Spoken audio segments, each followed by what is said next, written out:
Corona virus संक्रमण की रोकथाम के लिए भारत में लॉकडाउन को 1 महीने से ज्यादा का वक्त हो गया है। लॉकडाउन की वजह से भारतीय उद्योग धंधे तो बुरी तरह प्रभावित हो ही रहे हैं, लेकिन इसका असर दूसरे देशों पर भी पड़ रहा है।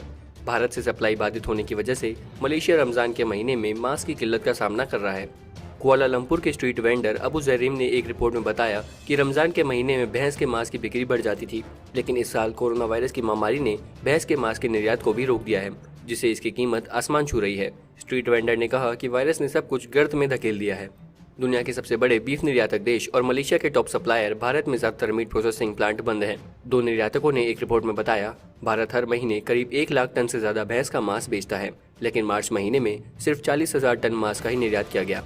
अप्रैल महीने में तो बिक्री और भी कम हुई है, क्योंकि लॉकडाउन लागू कर दिया गया था। मई महीने में भारतीय अर्थव्यवस्था के आंशिक तौर पर खुलने के बावजूद बिक्री सामान्य से बेहद कम होगी। उत्तर प्रदेश के एक एक्सपोर्टर का कहना है, फिलहाल चीजें हमारी इंडस्ट्री के पक्ष में जाती नहीं दिख रही हैं। भले ही ये खाना है, लेकिन यह जरूरी वस्तु की सूची में नहीं आता है, और निर्यात पर भी यही बात लागू होती है। अभी सारे एक्सपोर्टर्स किसी तरह अपना करंट स्टॉक निकालने की कोशिश कर रहे हैं।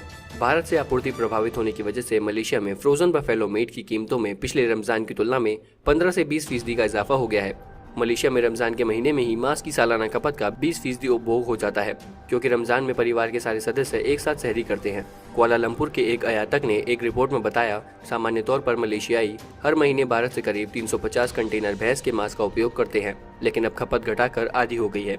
मलेशिया में लागू लॉकडाउन की वजह से भी मीट की मांग कम हुई है, जिससे आयात पर भी असर पड़ा है। कोरोना वायरस से जुड़ी ऐसी ही और भी कई खबरें सबसे पहले पाने के लिए जुड़े रहे हमारे साथ। सब्सक्राइब करें हमारा चैनल ऐसी ही लेटेस्ट और इंटरेस्टिंग खबरों के लिए।